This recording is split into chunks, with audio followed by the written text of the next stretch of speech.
SSLC public എക്സാമിൽ effects of electric current എന്ന ചാപ്റ്ററിൽ നിന്ന് വരാവുന്ന ഏറ്റവും ഉറപ്പായ ഒരു ക്വസ്റ്റ്യനുമായിട്ടാണ് ഇന്ന് ഞാൻ നിങ്ങളുടെ മുന്നിൽ വന്നിരിക്കുന്നത്. ഈ ക്വസ്റ്റ്യൻ്റെ പ്രത്യേകത എന്താണെന്ന് വെച്ചാൽ ഈ ഒരൊറ്റ ക്വസ്റ്റ്യനിൽ നിന്ന് ആ ചാപ്റ്ററിലെ എല്ലാ ഇക്വേഷൻസും നമുക്ക് കവർ ചെയ്യാവുന്നതാണ്. ഇവിടെ തന്നിരിക്കുന്ന ക്വസ്റ്റ്യൻ നിങ്ങൾ കാണുന്നില്ലേ? ഈ ക്വസ്റ്റ്യനിൽ നമുക്ക് തന്നിട്ടുള്ളത് റെസിസ്റ്റൻസും വോൾട്ടേജുമാണ്. ആദ്യ ക്വസ്റ്റ്യൻ ആവട്ടെ നമുക്ക് കാണാനുള്ളത് കറണ്ടാണ്. കറണ്ടിൻ്റെ ഇക്വേഷൻ നിങ്ങൾക്ക് എല്ലാവർക്കും അറിയില്ലേ? അറിയാത്തവർ ഇപ്പോൾ പഠിച്ചു. I = V/R. വോൾട്ടേജ് ആയി നമുക്ക് തന്നത് 230 വോൾട്ട് ആണ്. Resistance 115 ohm, 115 ohm. So I = 230 / 115, അതായത് 2 ആംപിയർ. രണ്ടാമത്തെ ക്വസ്റ്റ്യനിൽ നമുക്ക് കണ്ടുപിടിക്കാനുള്ളത് പവറാണ്. പവർ കണ്ടുപിടിക്കണമെങ്കിൽ ആദ്യം ഹീറ്റിൻ്റെ ഇക്വേഷൻസ് നമുക്കറിയണം. ഹീറ്റിന് ഈ ചാപ്റ്ററിൽ നമുക്ക് 3 ഇക്വേഷൻസ് ആണ് പഠിക്കാനുള്ളത്. ആദ്യത്തെ equation H = I²RT, H = IVT, H = V²T/R. ഇതിൽ നിന്ന് നമുക്ക് പവറിൻ്റെ ഇക്വേഷൻസ് എങ്ങനെയാണ് കണ്ടുപിടിക്കുക? പവറിൻ്റെ ഇക്വേഷൻ കണ്ടുപിടിക്കാൻ ഹീറ്റിൻ്റെ ഇക്വേഷൻസിൽ നിന്ന് ടൈം ഒഴിവാക്കിയാൽ മതി, അതായത് T കട്ട് ചെയ്താൽ മതി. അപ്പോൾ പവറിൻ്റെ equations P = I²R, P = IV, P = V²/R. നമുക്ക് കണ്ടുപിടിക്കേണ്ടത് പവറാണ്. നമ്മുടെ കയ്യിലുള്ളതോ കറണ്ടും റെസിസ്റ്റൻസും.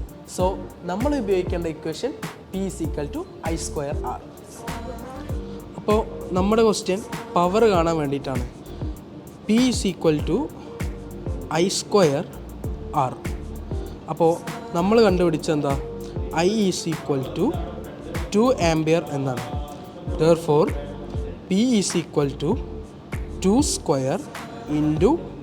115 ohm, which is equal to 4 × 115, അതായത് 460 വാട്ട്. അടുത്ത നമുക്ക് കണ്ടുപിടിക്കാനുള്ളത് ഹീറ്റാണ്. ഹീറ്റിൻ്റെ ഇക്വേഷൻ ഓൾറെഡി കണ്ടുപിടിച്ചതാണ് നമ്മൾ. ഹീറ്റിൻ്റെ ഇക്വേഷൻ H = I²RT. ഇതിൽ I²R 460 വാട്ടാണ്. So 460 × T. ടൈം നമുക്ക് 10 മിനിറ്റ്സ് ആണ് തന്നിട്ടുള്ളത്. അതിനെ സെക്കൻഡ്സിലേക്ക് കൺവേർട്ട് ചെയ്യണം. So 10 × 60, which is equal to 600 seconds. So നമുക്കത് സബ്സ്റ്റിറ്റ്യൂട്ട് ചെയ്ത് കൊടുക്കാം.